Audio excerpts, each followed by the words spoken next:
Mi hijo quedó paralizado durante 5 años después de salvar a su hija de un accidente. Pero un día, cuando mi nuera y yo lo llevamos al hospital para un chequeo, ella salió a contestar una llamada, y de repente el doctor, temblando, susurró: «Llame a la policía de inmediato, su nuera está...». No alcanzó a terminar la frase cuando ella entró al cuarto, con algo en la mano. Pero antes de continuar, revisa si ya te suscribiste al canal y comparte en los comentarios desde dónde nos estás viendo. Nos encantaría saber hasta dónde llegan nuestras historias de venganza. El ambiente en el consultorio privado del doctor Ramírez era tan frío que me hizo sentir inquieta. Valeria, mi nuera, y yo acabábamos de empujar la silla de ruedas de Mauricio, mi hijo, hacia la habitación. Valeria le sonrió de manera perfecta a la enfermera. Mauricio permanecía inmóvil en la silla. Sus ojos estaban abiertos, pero su mirada era lejana, vacía. El cuerpo fuerte y atlético que alguna vez tuvo ahora no era más que una sombra del pasado, delgado, débil, completamente dependiente del cuidado de los demás. El doctor Ramírez era un hombre joven que acababa de hacerse cargo del caso de Mauricio después de que el médico anterior se jubilara. Pasaba las páginas del grueso expediente médico de mi hijo, frunciendo el ceño de vez en cuando, con una expresión imposible de descifrar que me revolvía el estómago. La revisión transcurrió como de costumbre. Al terminar el examen, el doctor levantó la vista, miró a Valeria y le dijo con tono profesional: «Señorita, por favor, ¿podría ir a recepción a buscar una copia de los análisis de sangre de hace 6 meses?» La enfermera olvidó adjuntarlos al expediente. Vi un gesto de fastidio cruzar brevemente el rostro de Valeria. Suspiró, pero enseguida lo disimuló con su sonrisa habitual. «Claro, doctor, voy enseguida», dijo eso y salió del cuarto. El sonido de sus tacones resonó en el pasillo hasta perderse. Apenas la puerta se cerró, el doctor Ramírez se levantó de golpe, caminó rápidamente hacia la puerta y echó el cerrojo desde dentro. El sonido seco del cierre resonó en la habitación silenciosa y mi corazón dio un salto, latiendo con fuerza descontrolada. ¿Qué estaba pasando? Lo miré, llena de preguntas y con un miedo creciente que me oprimía el pecho. El joven doctor se giró hacia mí. Su rostro ya no mostraba calma profesional, sino una tensión extrema. Se acercó rápidamente y me susurró, con voz baja pero firme y alarmada: «Los resultados más recientes del análisis de sangre de su hijo son muy extraños. Los niveles de un sedante muy fuerte están varias veces por encima del límite permitido. Escúcheme bien, llame a la policía de inmediato. Su nuera está...». Sus palabras se cortaron de golpe. En ese instante, el picaporte giró bruscamente desde fuera. La voz impaciente de Valeria se escuchó al otro lado. «Doctor, la puerta está cerrada. Está ahí dentro». El doctor Ramírez se estremeció. Retrocedió varios pasos como si lo hubieran electrocutado. El pánico era evidente en su cara. Se apresuró hacia la puerta y con manos temblorosas quitó el cerrojo. La puerta se abrió casi de inmediato, como si Valeria hubiese estado esperando justo ahí. Ella entró, con una carpeta en una mano y en la otra una pequeña bolsa blanca de papel con el logotipo de la farmacia del edificio.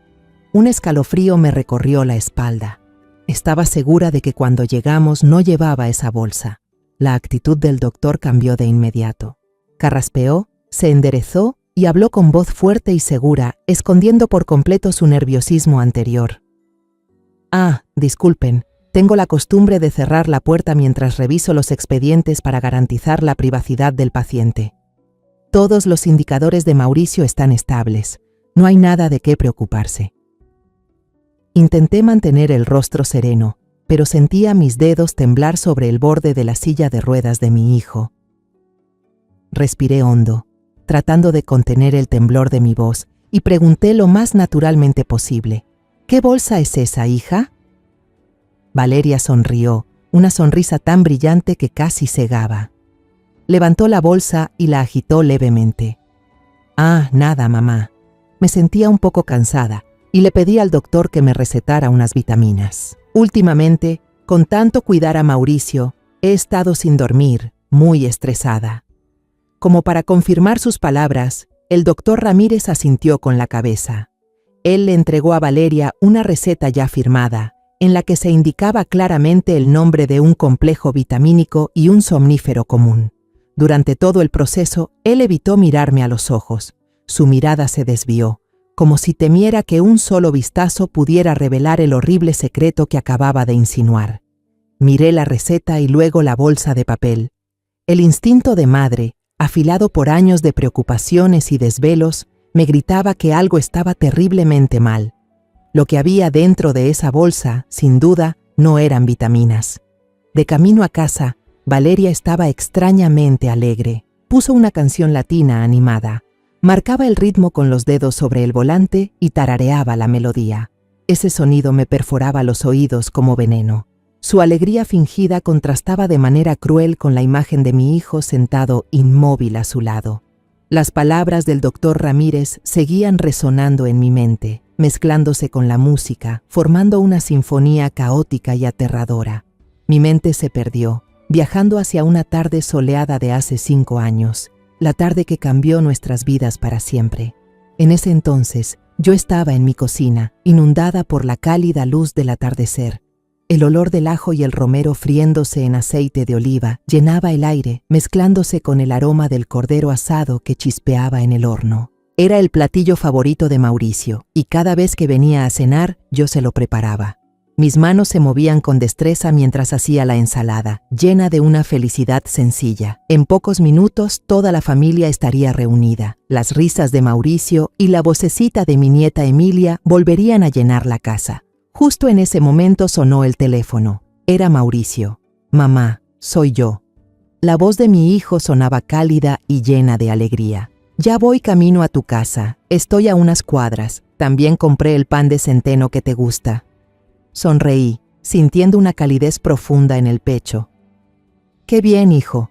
No te apures, ya casi termino todo». Al colgar, llamé a Valeria. Sabía que había prometido traer a Emilia, mi nieta, para cenar. Emilia era el fruto del amor entre Mauricio y su primera esposa, una joven dulce que había muerto de cáncer de mama. La niña era el mundo entero de Mauricio, su razón para seguir adelante. «Hola, suegra», respondió Valeria al teléfono, con un tono apresurado. «Valeria, te llamo para recordarte que traigas a Emilia. Su papá ya casi llega». «Uy, lo olvidé por completo», contestó ella, algo nerviosa. «Estoy en el spa con unas amigas. No voy a alcanzar. Pero mire, voy a dejar a la niña en la esquina, en el cruce. ¿Puede salir a buscarla por mí?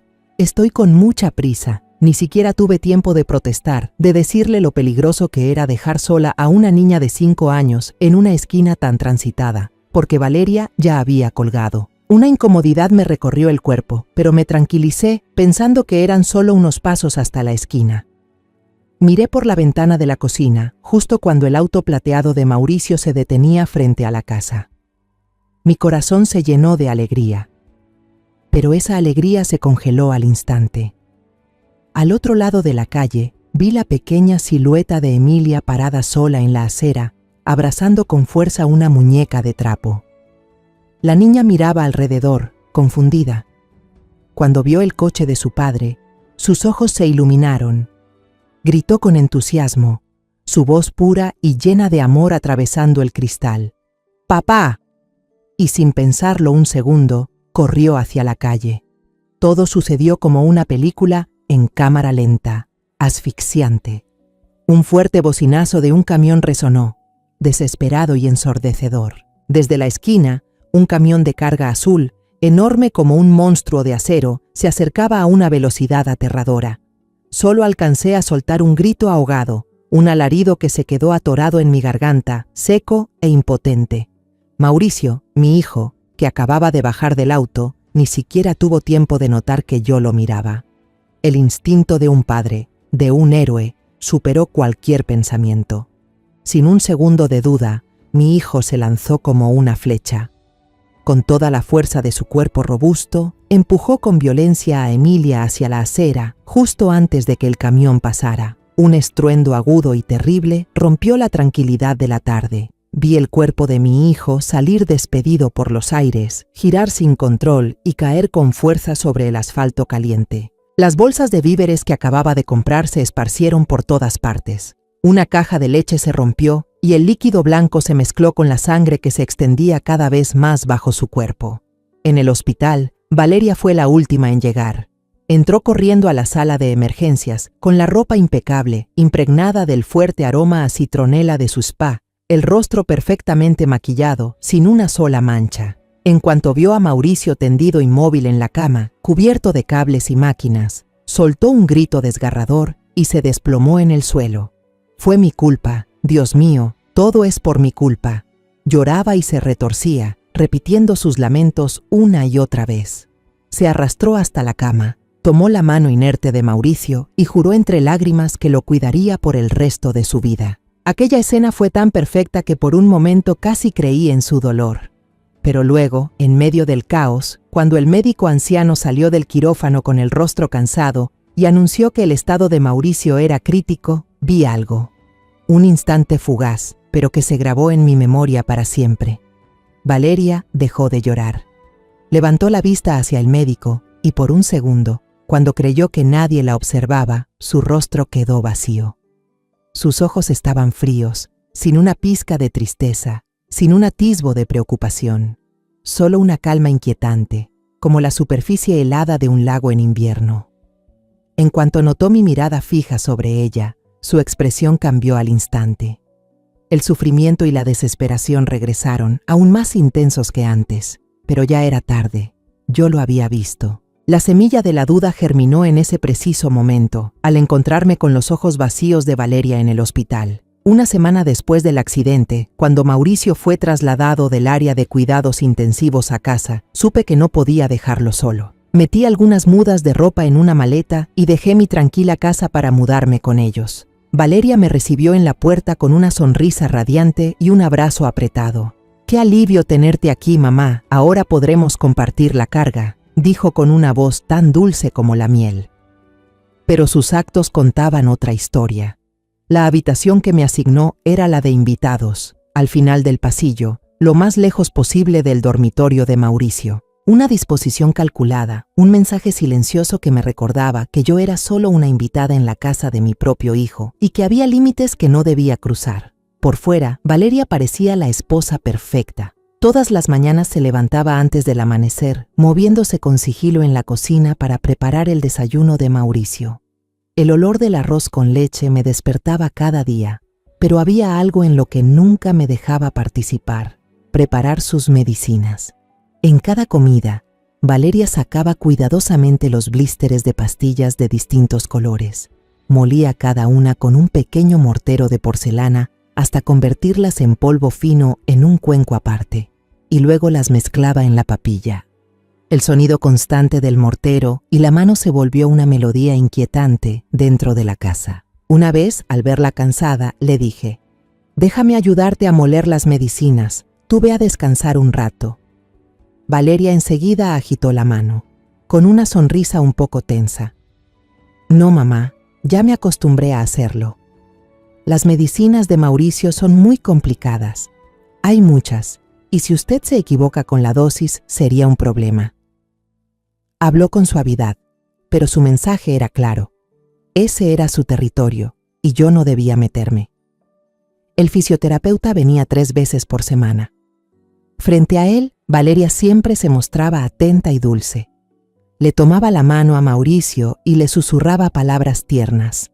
«Vamos, amor, lo estás haciendo muy bien, ya casi puedes mover el dedo». Pero en cuanto la puerta se cerraba detrás del terapeuta, esa cara desaparecía. Si Mauricio se quejaba de dolor después de la terapia, Valeria sacaba de un botiquín una pastilla pequeña y blanca que no figuraba en ninguna receta. «Es un analgésico especial que el doctor recetó solo para ti», decía, y se la metía con cuidado en la boca. Y siempre era igual. 15 minutos después de tomarla, Mauricio caía dormido profundamente, de un modo extraño, hasta entrada la noche. Su salud no mejoraba, al contrario, empeoraba cada día. Su piel, antes morena y sana, se volvió pálida y cerosa. A veces, mientras yo le hablaba y le contaba historias, se quedaba dormido de golpe, con los ojos cerrándose de manera repentina. Pero lo que más me destrozó fue una tarde. Cuando le estaba limpiando la cara, Mauricio abrió los ojos, Me miró fijamente con una expresión desconocida y preguntó: ¿Quién es usted? Esa pregunta fue como un cuchillo directo al corazón. Me quedé inmóvil. Las lágrimas corrieron sin control. Valeria entró corriendo, moviendo las manos y sonriendo nerviosa. Está cansado, mamá. No pasa nada. El doctor dijo que es un síntoma normal en los pacientes con lesión cerebral. Pronunció la palabra normal con tanta indiferencia que parecía que mi hijo no reconocer a su propia madre no tuviera ninguna importancia. La frialdad de Valeria no era solo con Mauricio. También lo noté con Emilia. De ser una niña alegre, comenzó a volverse callada, reservada, con los ojos siempre tristes. Un día, Emilia salió corriendo con un dibujo recién hecho para mostrárselo a Valeria. Era un dibujo torpe pero lleno de color. Mostraba a 3 personas tomadas de la mano bajo el sol. «Mira, tía Valeria, dibujé a nuestra familia», dijo contenta.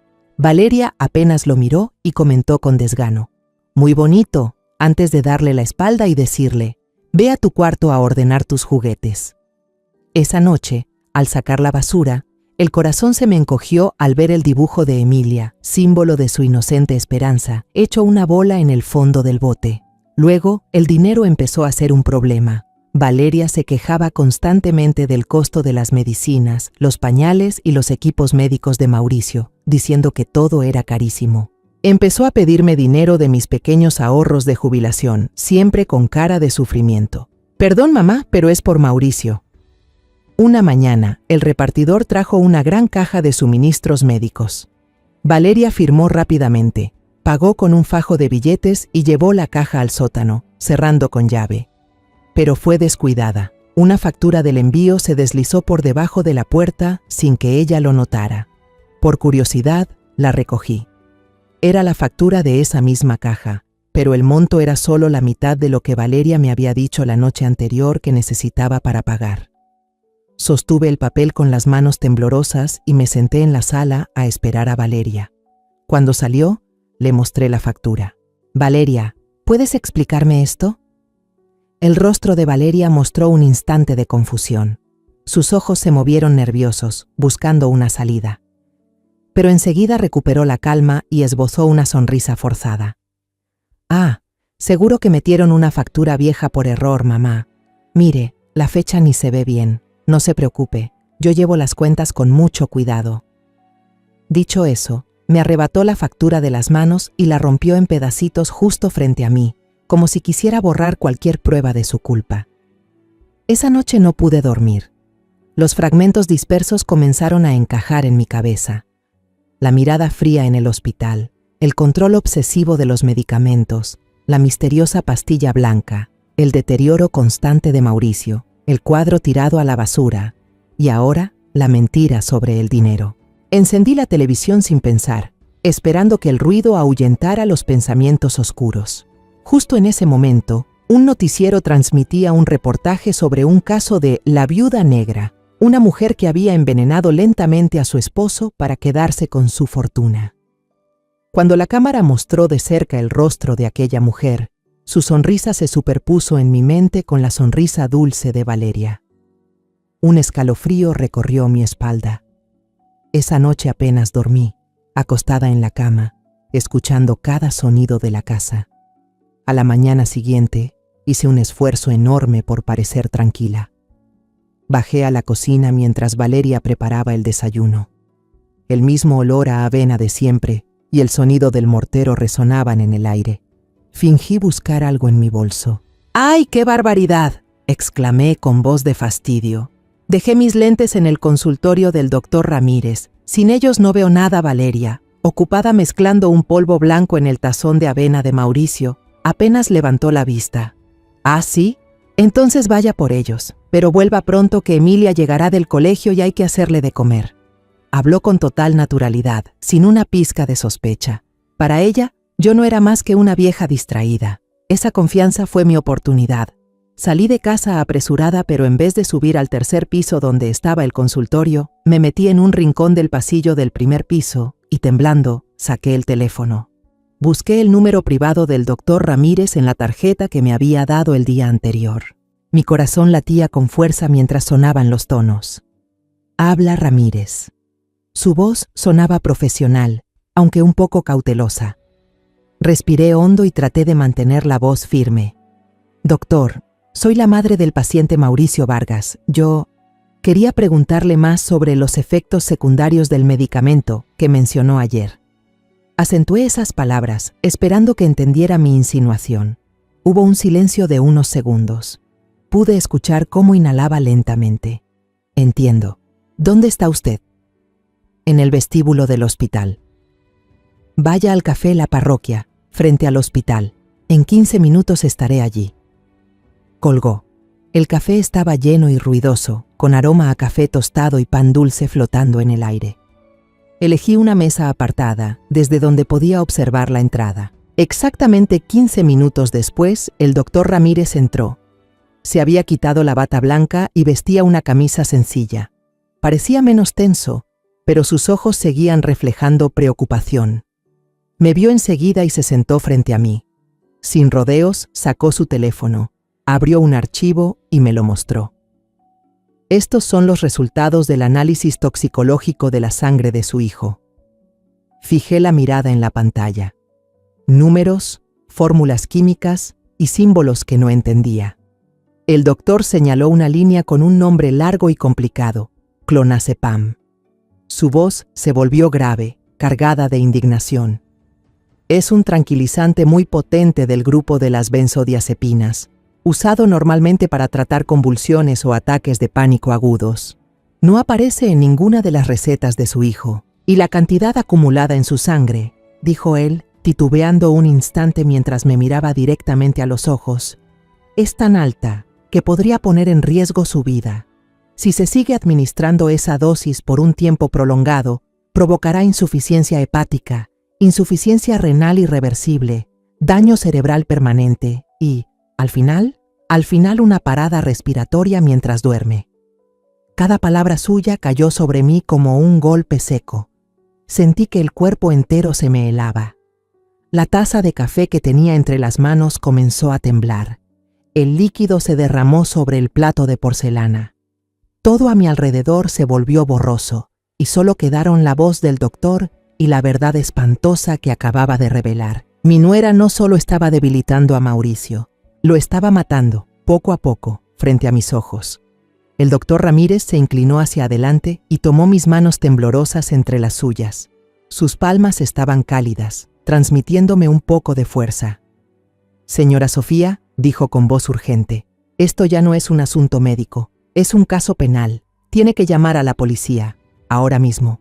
Antes de que sea demasiado tarde salí del café caminando como una sonámbula. El sol del mediodía era fuerte, pero no lograba calentar el frío que se me había metido hasta los huesos. Sin rumbo, entré en un pequeño parque cercano y me dejé caer en un banco bajo la sombra de un árbol. Las manos me temblaban tanto que tuve que marcar 3 veces antes de poder comunicarme con Carlos, mi amigo de la secundaria, el único en quien podía confiar. Ahora él era un inspector de policía con años de experiencia en Querétaro. Cuando contestó, toda la contención que me quedaba se rompió. Lloré en silencio, con sollozos que apenas me dejaban hablar. Carlos, soy yo, Sofía. Apenas logré decir. Ayuda a Mauricio, por favor, salva a mi hijo. Su voz, profunda y serena, sonó al otro lado con una calma que me sostuvo. No había sorpresa, solo preocupación genuina. Inmediatamente percibió mi desesperación. Sofía, tranquila. ¿Dónde estás? Quédate ahí, no te muevas. Voy para allá. No hizo más preguntas. Actuó. En menos de 10 minutos, su vieja camioneta se detuvo junto al parque. Dentro de ese espacio seguro, le conté todo. Entre lágrimas, le relaté cada detalle. Las sospechas de hacía 5 años, la pastilla blanca misteriosa, la factura rota y las palabras aterradoras del doctor Ramírez. Carlos escuchó en silencio, con las manos ásperas apoyadas en el volante, el rostro endurecido, las arrugas junto a sus ojos haciéndose más profundas. Cuando terminé, me puso una mano en el hombro y habló con firmeza. Sofía, escúchame bien, cálmate. Desde ahora no hagas nada por tu cuenta. Vuelve a casa y actúa como si nada pasara. No dejes que sospeche. Pondré a alguien a vigilar a Valeria las 24 horas. Vamos a sacar a la luz a ese demonio disfrazado de mujer. Esa noche, cuando regresé a casa, me coloqué una máscara de serenidad interpretando mi papel de suegra vieja e inofensiva, pero por dentro, cada fibra de mi cuerpo estaba tensa como una cuerda. La cena transcurrió en un silencio denso, roto solo por el tintinear de los cubiertos contra los platos. El aire pesaba, como si una tormenta estuviera a punto de estallar. Valeria fingía normalidad, me preguntó por mis gafas, incluso me sirvió comida. Pero noté que durante toda la cena no dejaba de mirar la bolsita blanca de la farmacia. Ahora estaba colocada en el estante más alto de la cocina, en un sitio casi reverente, aunque cargado de sospecha, como si no guardara vitaminas, sino un veneno precioso. ¿Temía que la bolsa desapareciera? ¿O que alguien descubriera el secreto que escondía dentro? Después de la cena, Valeria acostó a Emilia. La niña hoy no sé por qué estuvo inquieta. Insistía en que su madrastra le leyera un cuento tras otro. «Solo uno más, tía Valeria, el de la princesa de la torre». La voz melosa de Emilia se escuchaba desde la habitación. Yo estaba sentada rígida en el sofá de la sala, fingiendo que veía un programa de televisión aburrido, pero tenía el oído atento, sin perder ni un sonido, y los ojos fijos en la puerta entreabierta de la cocina. El corazón me latía con fuerza, cada latido recordándome la peligrosa misión que tenía por delante. Tenía que saber qué había dentro de esa bolsa. Por fin, la paciencia de Valeria se agotó. Escuché cómo le decía con molestia a la niña: «Duérmete ya, estás siendo muy traviesa». Luego se oyó el portazo del cuarto de la niña. Un momento después, oí abrirse la puerta del baño y enseguida el sonido del agua cayendo de la regadera. Ahí estaba. Era mi oportunidad. Tomé una respiración profunda, intenté calmar el ritmo frenético de mi corazón y me levanté con cuidado. Mis pasos eran tan ligeros como los de un gato, deslizándose sobre el piso de madera sin hacer ruido. La cocina estaba sumida en la oscuridad. Solo una débil franja de luz proveniente del farol de la calle entraba por la ventana, distorsionando las siluetas de los objetos familiares y volviéndolos inquietantes. No me atreví a encender la luz, temía que el resplandor repentino alertara a Valeria. El estante era demasiado alto para mí. A tientas, busqué el pequeño banquito que siempre estaba en la esquina, lo arrastré con cuidado, contuve el aliento y subí despacio, evitando que chirriara. Mis dedos temblaban al tocar la bolsa de papel. Dentro había una caja de cartón sin marca ni dibujos, completamente blanca. La abrí con manos temblorosas. Dentro descansaba un frasco de vidrio ámbar, del tipo que se usa para guardar químicos. No tenía etiqueta ni nombre, solo una serie de números borrosos impresos en la base, casi ilegibles. Junto al frasco había una hoja doblada en 4, que parecía un prospecto. La desplegué rápidamente y la acerqué hacia el pequeño halo de luz. Estaba llena de términos médicos que apenas comprendía, pero había algunas palabras en negritas que me helaron la sangre. Insuficiencia respiratoria aguda, paro cardíaco súbito, daño neurológico irreversible. Y al final de la página, subrayada, una advertencia: uso especial, sobredosis mortal. Un escalofrío recorrió mi espalda. Mis manos temblaron tanto que casi dejo caer el frasco. Ahí estaba. Ese era su arma asesina. Coloqué el frasco y la hoja sobre la mesa de la cocina, temblando mientras sacaba el celular que Carlos me había dicho que llevara siempre conmigo. La pantalla iluminó el lugar con una luz azulada y fantasmagórica. Tuve que tomar varias fotos porque mis manos temblaban demasiado. Las imágenes salían borrosas, sin enfoque. «Cálmate, Sofía», por Mauricio me repetí. Finalmente logré tomar algunas fotos nítidas del frasco, del número de serie y del texto del papel. Justo cuando guardaba el teléfono en el bolsillo, un sonido me paralizó. El agua de la regadera se detuvo. Mi corazón se detuvo con ella. Todo se vino abajo. Rápidamente metí el frasco y el papel en la caja. Los puse de nuevo dentro de la bolsa y la coloqué exactamente donde estaba. Bajé del banquito y lo empujé bajo la mesa justo cuando una silueta apareció en la puerta de la cocina, silenciosa como un espectro. ¿Todavía no se acuesta, mamá? ¿Qué hace en la oscuridad? La voz de Valeria sonó fría, cortante, sin el tono dulce y fingido de siempre. Me sobresalté, el corazón a punto de salirse del pecho. Me di la vuelta de golpe, tratando de forzar una sonrisa que debía de parecer completamente torcida y patética. Señalé el grifo, intentando que mi voz no temblara. ¡Ah! Tenía sed. Iba a servirme un vaso de agua para dormir mejor. Para sostener mi mentira, extendí la mano temblorosa, tomé un vaso de cristal y lo llené de agua. Valeria no dijo nada. Solo se quedó allí, en la oscuridad, mirándome fijamente. No podía ver bien su expresión, pero sentía su mirada afilada como una cuchilla recorriendo cada centímetro de mi piel, como si intentara encontrar alguna grieta en mi mentira. El silencio se alargó, tan tenso que podía escuchar la sangre retumbando en mis oídos. Luego, ella dio un paso adelante y pasó junto a mí. Ya no me miró. Estiró la mano, tomó la bolsa de papel del estante, la sostuvo un momento, me lanzó una última mirada, una mirada llena de significado, y luego se dio la vuelta, caminando directo hacia el dormitorio de ella y Mauricio. Escuché el sonido seco del cerrojo al cerrarse con un clic. Había trancado la puerta. Me quedé inmóvil en la cocina, con el vaso helado entre las manos. Aquella noche supe que no podría dormir. A la mañana siguiente, el ambiente en la casa estaba aún más tenso. Ya no había sonrisas dulces, solo un silencio vigilante. Me observaba, seguía cada uno de mis movimientos, desde la forma en que sostenía la taza de café hasta la manera en que hablaba con Emilia. Su mirada inquisitiva era como un reflector, buscando cualquier señal de falsedad. Sabía que sospechaba de mí. Mientras Valeria se bañaba, aproveché para entrar en su habitación. Tomé el teléfono y envié el mensaje que había escrito la noche anterior, cuando no podía conciliar el sueño. Un mensaje corto, pero cargado de urgencia. Necesito verte. Es muy importante. Lo envié a Carlos. Menos de un minuto después, el teléfono vibró. Su respuesta fue igual de breve. 10 de la mañana, cafetería El Andador. En el rincón del fondo tenía que inventar una excusa para salir de casa. Me puse un abrigo y bajé a la sala, donde Valeria limpiaba. Voy a ver a Consuelo, una amiga de la iglesia.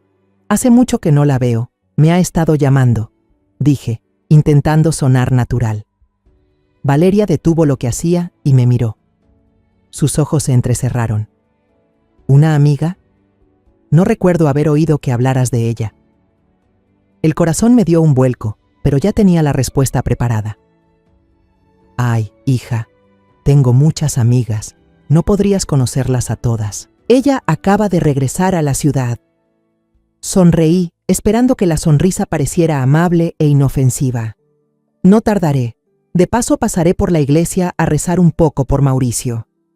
Esa última frase pareció surtir efecto. La sospecha en sus ojos se suavizó. Incluso sacó unas monedas de su cartera y me las ofreció. Cuídese, mamá. Llévese este dinero, por si quiere comprar algo. En otro momento, aquel gesto habría sido un signo de cariño, pero ahora solo lo sentí como una limosna, una forma de reafirmar que todavía tenía el control sobre mí. La cafetería El Andador estaba en una calle muy concurrida. El bullicio de la gente, la música, el tintinear de las tazas creaban el ruido perfecto para encubrir una conversación secreta. Carlos ya me esperaba en la mesa más apartada, de espaldas a la entrada. Vestía ropa informal, parecía un empleado cualquiera en su hora de descanso. Me senté, el corazón aún latiendo con fuerza por los nervios. No esperé a que hablara. Saqué mi teléfono. Abrí la galería y le mostré las fotos que había tomado la noche anterior. Aquí está. Esto es lo que usó para envenenar a Mauricio, susurré, con la voz temblorosa. Carlos tomó el teléfono, y sus ojos, acostumbrados a investigar, se entrecerraron mientras ampliaba cada detalle de la imagen. El rostro de él se endureció de inmediato al leer las palabras en el folleto. Murmuró el nombre de una sustancia química que yo ni siquiera podía pronunciar.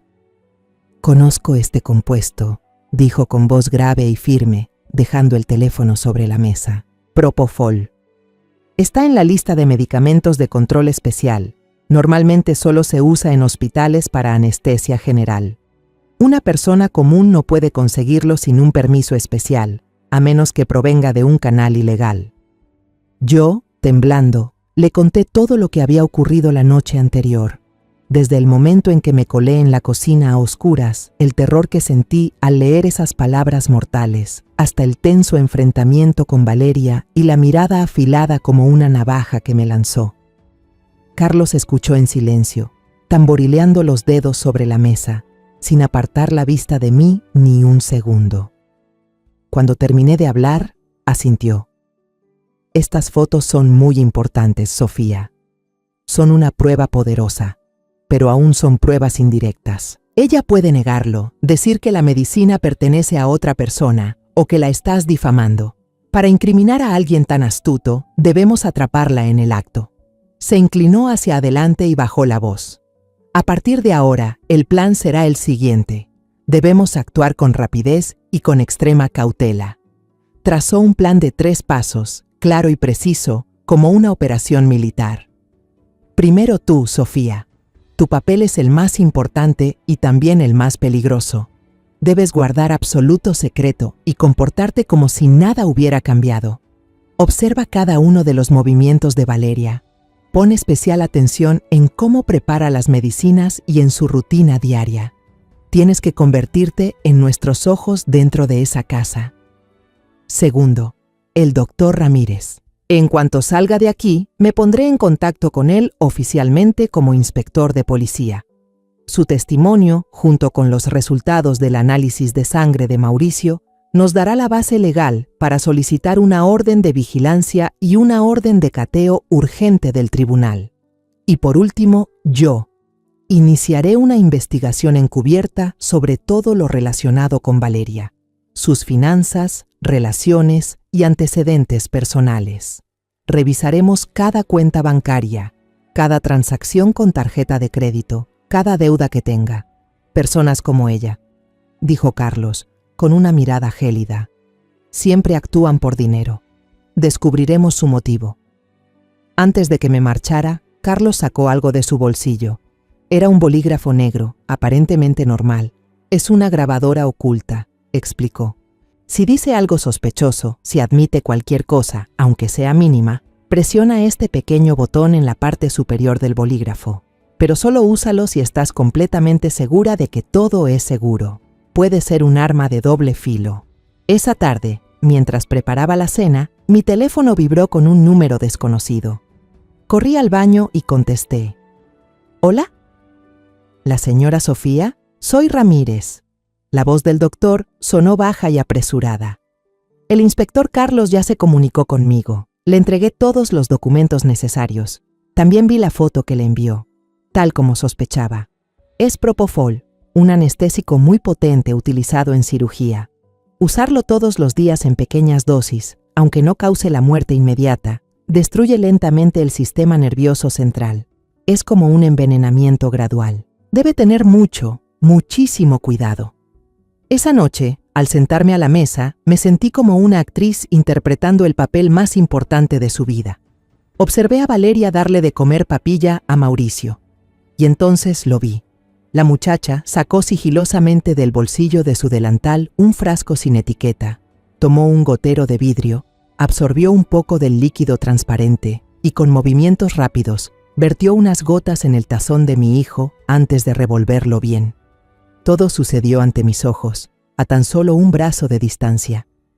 Apreté los puños bajo la mesa, las uñas hundiéndose en mi piel hasta sangrar.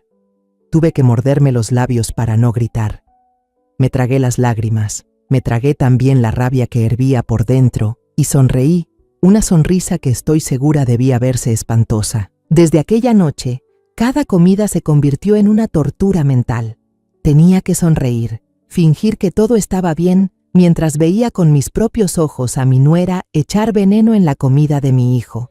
La grabadora que Carlos me dio siempre estaba en el bolsillo de mi abrigo, fría y pesada, como un recordatorio del papel peligroso que estaba interpretando. Unos días después, la investigación de Carlos empezó a dar frutos. La presión comenzó a aumentar. Por la mañana, mientras fregaba el piso, Valeria recibió una llamada. Me hice la ocupada con la maceta, pero en realidad estiré la oreja para escuchar. ¿Cómo? ¿Un estado de cuenta detallado de los últimos movimientos de crédito? ¿Pero por qué? ¿Hay una solicitud de la autoridad? La voz de Valeria al principio sonaba sorprendida, luego se tornó irritada y preocupada. Colgó, con el rostro duro. Durante todo ese día no dijo una palabra, solo deambuló por la casa. Y su mirada hacia mí ya no era simplemente inquisitiva, se había teñido de hostilidad. Empezó a sospechar que yo era la causante de esos problemas. Por la tarde, la tensión llegó a su punto más alto. Un hombre con traje elegante, que llevaba un maletín de cuero, tocó la puerta de improviso. Valeria abrió y sin avisarme le presentó. Era el señor Mendoza, su abogado particular. Venía a ayudar a la familia a arreglar unos trámites importantes. En la sala, el abogado desplegó sobre la mesa una gruesa carpeta de papeles. Valeria se sentó junto a Mauricio. Tomó la mano inerte de mi hijo. Luego se volvió hacia mí y habló con una dulzura fingida, pero cada palabra tenía un peso aplastante. Mamá, el abogado Mendoza vino a ayudar. Tú sabes que los gastos médicos, las medicinas y el hospital de Mauricio han aumentado. Para facilitar los pagos y la gestión financiera en el futuro, necesito que firme este poder. Me permitirá administrar todos sus bienes en su nombre, incluida esta casa y sus ahorros. Se me heló la sangre. Esto era el último paso de su plan. Una vez que tuviera el control de los bienes, no tendría razón para mantener con vida a Mauricio. No, dije sin pensar. Intenté recuperar la calma y puse la excusa. Una cosa tan grande, que involucra la herencia del muchacho, debe esperar a que Mauricio esté más consciente, ¿no? ¿Cómo se puede decidir ahora? Valeria entrecerró los ojos. La sonrisa en su cara se apagó, dejando una expresión fría y despiadada. ¿Más consciente? ¿No escuchaste al médico? Su estado solo va a empeorar, nunca se va a poner mejor, mamá. Su voz fue afilada como un cuchillo. Tenemos que hacerlo mientras podamos. Tú no tienes que hacer mucho, solo ayudarme a sostenerle la mano y a poner su huella aquí. Nunca. Me negué con firmeza y me levanté. Mientras yo viva, no dejaré que nadie toque los bienes de mi hijo cuando él no esté en condiciones de decidir. El ambiente en la sala se tensó como una cuerda de guitarra. El abogado me miró incómodo, luego a Valeria, y guardó los papeles en su maletín a toda prisa. Muy bien, señora Vargas, quizá deberíamos hablar de esto en otra ocasión. Después de que se fue apresurado, Valeria se levantó y se plantó frente a mí. No había ya ninguna máscara. «Estás impidiendo que yo cuide a mi marido», masculló. Sus ojos chispeaban de ira. «¿Qué te crees que estás haciendo? Eres solo una viejecita senil, no te metas en mis asuntos». Aquella noche no pude pegar ojo. La amenaza de Valeria resonaba en mi cabeza. Ya no tenía paciencia. Iba a actuar pronto. Cerca de las 2 de la madrugada, cuando la casa estaba sumida en un silencio mortal, escuché un ligero clic desde el cuarto de Mauricio y luego el crujido apenas audible del piso de madera. El instinto de madre me gritó que algo andaba mal. Salí de la habitación sigilosamente, conteniendo la respiración, descalza sobre el suelo frío. Me escondí detrás del grueso muro del pasillo y asomé la vista por la rendija de la puerta entreabierta para mirar dentro del cuarto de mi hijo. La luz tenue de la lámpara de noche iluminaba una escena tan espantosa que sentí como la sangre se me helaba en las venas. Valeria estaba de pie junto a la cama de Mauricio. Llevaba puestos unos guantes de látex azules. En una mano sostenía una jeringa llena de un líquido transparente. Con cuidado, daba ligeros golpecitos en el cilindro para eliminar las pequeñas burbujas de aire, con una destreza que me provocó escalofríos. Estaba a punto de inyectar directamente en el acceso intravenoso colocado en la mano de Mauricio. Iba a hacerlo, esa misma noche. Todos mis pensamientos, todos los planes que había trazado con Carlos, desaparecieron de mi cabeza. No podía esperar más. No podía permitir que matara a mi hijo. Dominada por el miedo y una furia instintiva, corrí hacia la habitación y grité con todas mis fuerzas: «¡Detente!». Valeria se sobresaltó, giró bruscamente, los ojos abiertos de par en par, aterrada. En su desesperación, dejó caer la jeringa al suelo.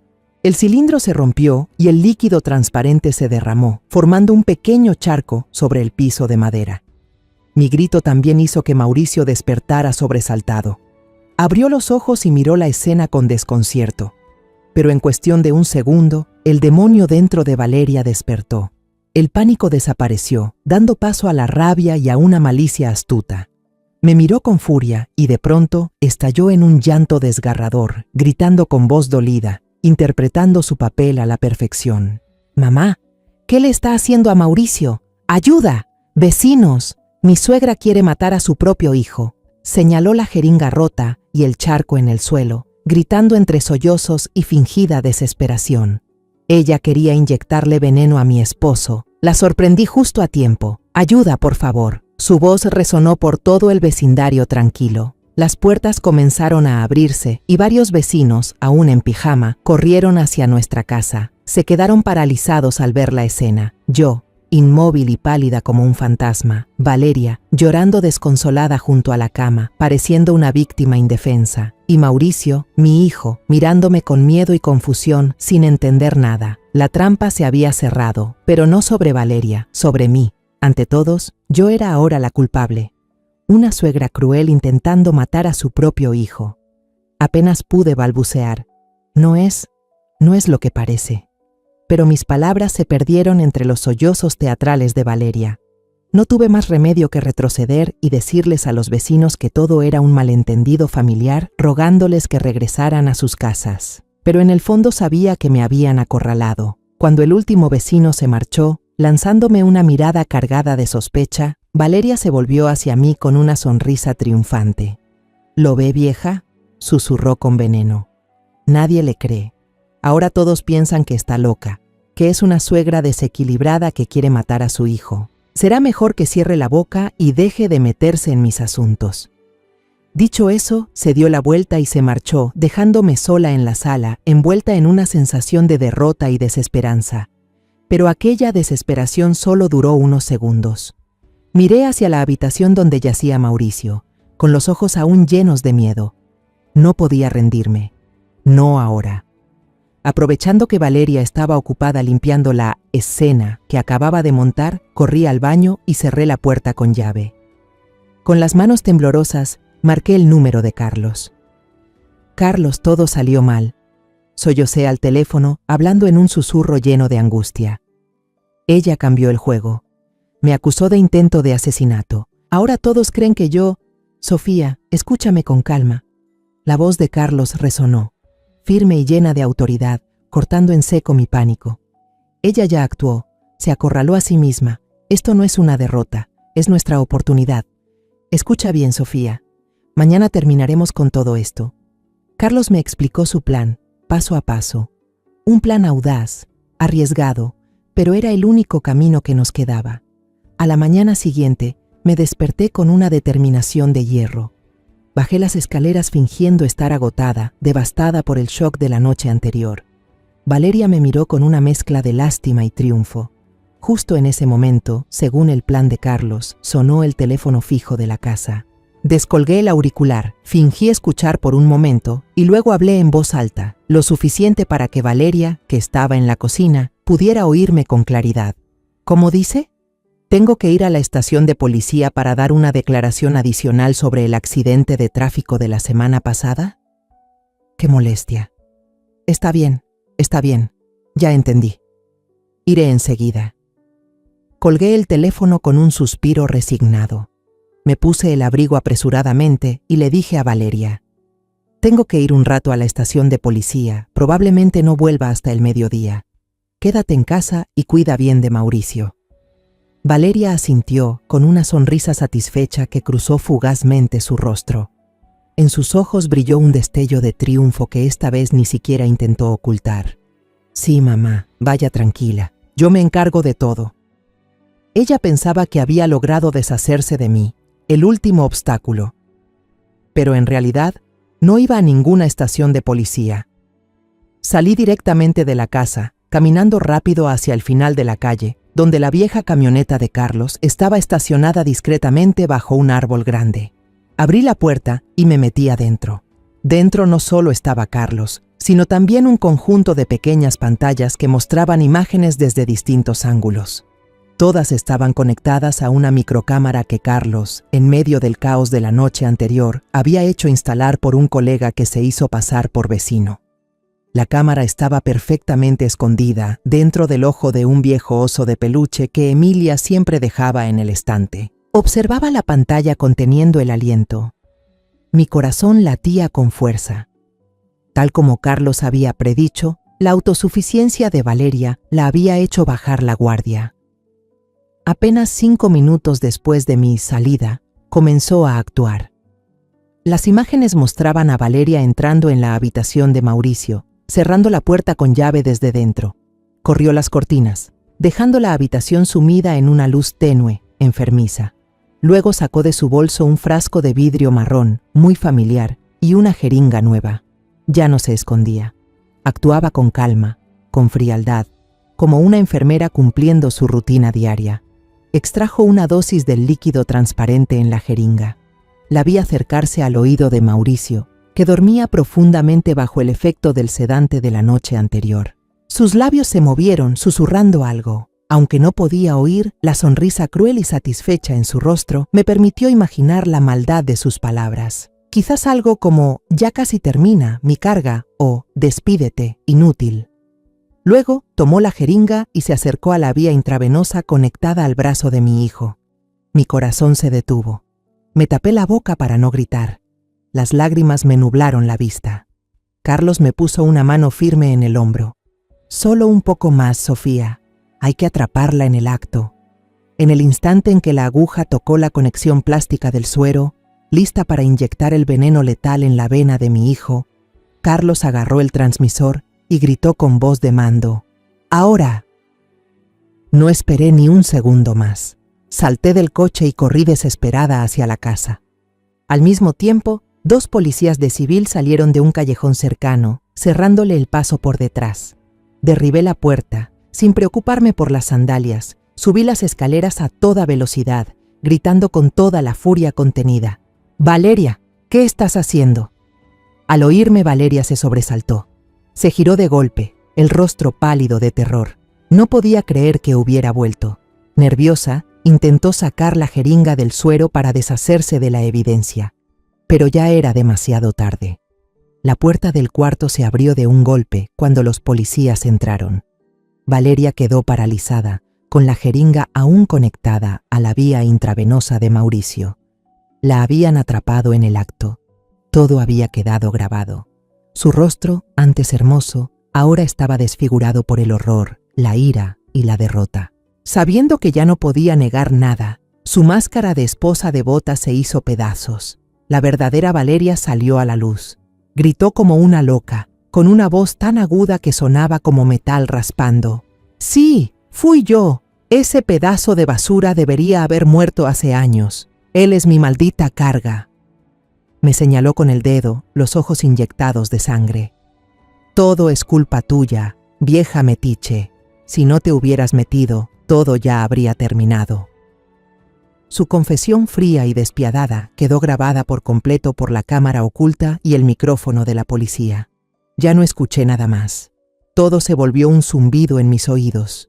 Solo recuerdo haber corrido hacia la cama y abrazar con todas mis fuerzas a Mauricio. Mi hijo había despertado, tal vez desde el momento en que grité. Tenía los ojos muy abiertos, fijos en la escena de su esposa, la mujer que alguna vez amó, siendo esposada por los policías. Entonces, 2 lágrimas rodaron por sus mejillas hundidas. El caos estalló de golpe. Mientras 2 agentes intentaban controlar a la bestia desquiciada que era Valeria, uno de los jóvenes bajó la guardia y aflojó el agarre. En un instante, Valeria aprovechó el momento y, como un animal acorralado, clavó los dientes con fuerza en el brazo del oficial. Él soltó un grito de dolor y, por reflejo, la dejó libre. Fue suficiente. Valeria me empujó con violencia cuando yo intentaba bloquearle el paso. Perdí el equilibrio y caí sobre la silla de ruedas de Mauricio. Ella salió disparada de la habitación como un huracán, corriendo hacia las escaleras, desesperada por escapar. «¡Detente! ¡Valeria, detente!», gritó Carlos, con voz firme. Pero ella no escuchó. El miedo a ser arrestada la había cegado. En su desesperación, no se dio cuenta del charco de líquido transparente en el suelo, justo al inicio de la escalera, el veneno derramado del frasco roto la noche anterior, la trampa que ella misma había preparado para mí. El tacón afilado de su zapato resbaló sobre el líquido. Un grito desgarrador, agudo, rompió el silencio. Alcé la vista y solo alcancé a ver su cuerpo perder el equilibrio, tambalearse en el aire por un instante aterrador y luego caer rodando por los escalones de madera. Se escuchó una serie de golpes secos, escalofriantes. Tut, tut, tut, hasta que su cuerpo se detuvo en el descanso de la escalera, en una postura torcida y antinatural. La pulsera de plata que solía llevar, el regalo de Mauricio, salió volando de su muñeca, rodó unos centímetros y quedó inmóvil en el suelo frío, brillando de forma irónica. Un silencio absoluto envolvió la casa. Todos quedamos paralizados ante lo que acababa de ocurrir. El ruido hizo que Emilia saliera corriendo de su habitación, asustada. La abracé fuerte y le tapé los ojos para que no viera aquella imagen terrible. Mi corazón latía con furia dentro del pecho. Una parte de mí estaba horrorizada por la tragedia, pero otra parte, más oscura, sintió una extraña sensación de alivio. La justicia, de una manera cruel, se había cumplido. Carlos fue el primero en reaccionar. Corrió escaleras abajo, se arrodilló junto a Valeria y colocó 2 dedos sobre su cuello. «¡Aún respira! ¡Llama a una ambulancia ya!», ordenó al joven policía que seguía paralizado. En el hospital, el mismo lugar que horas antes había sido escenario del teatro de Valeria, ahora se decidiría su destino. El diagnóstico fue una sentencia del destino. Múltiples fracturas, lesión en la médula cervical, traumatismo craneal grave. Estaba viva, pero quedaría paralizada de por vida, sin poder hablar ni moverse. Pasaría el resto de sus días atrapada en la prisión de su propio cuerpo, exactamente igual que como había condenado a mi hijo durante 5 años. Después de que los médicos lograron limpiar el veneno del sistema de Mauricio a tiempo, mi hijo superó el peligro. Me senté al lado de su cama, en otra habitación, lejos del lugar donde estaba Valeria. El rostro de mi hijo seguía pálido, pero sus ojos, esos ojos que alguna vez estuvieron vacíos, ahora estaban claros otra vez. Me miraba, con una mirada lúcida, consciente de todo lo que lo rodeaba. Cuando solo quedamos los dos en la habitación, tomé su mano delgada con fuerza. Con una voz temblorosa, le conté toda la verdad, empezando por la primera sospecha, 5 años atrás. Le hablé de la mirada fría de Valeria en el hospital, de las misteriosas pastillas blancas, de la advertencia del doctor Ramírez, del frasco de veneno escondido en la bolsa de papel y del plan cruel de la esposa a la que él alguna vez amó y en quien confió ciegamente. Mauricio escuchaba en silencio, sin ninguna expresión en el rostro, pero luego las lágrimas comenzaron a correr por sus mejillas, calientes, resbalando hasta las sienes y empapando la almohada. Eran lágrimas de dolor por la traición, de amargura por la verdad cruel, y también de alivio, por liberarse al fin de la pesadilla que había durado demasiado. Cuando Emilia entró con timidez a la habitación, se quedó parada en la puerta, mirando a su padre con miedo. Mauricio se movió con dificultad y extendió su mano temblorosa hacia ella. Fue un gesto pequeño, pero para nosotros significaba más que un milagro. Emilia rompió en llanto, ya no de miedo, sino de felicidad. Corrió hacia él, abrazó su brazo y escondió el rostro entre sollozos. Mauricio me miró, con los ojos llenos de lágrimas y la voz entrecortada por los sollozos, débil pero clara. «Mamá, perdóname. Perdóname por no haberte creído». Negué con la cabeza, con los ojos llenos de lágrimas, y acerqué su mano temblorosa a mi mejilla, sintiendo el débil calor de la vida. «No pasa nada, hijo mío. Todo ya quedó atrás. Lo importante es que ahora estamos juntos otra vez». Los 3 nos abrazamos, con los cuerpos agotados después de la tormenta, llorando en medio de la paz y el alivio.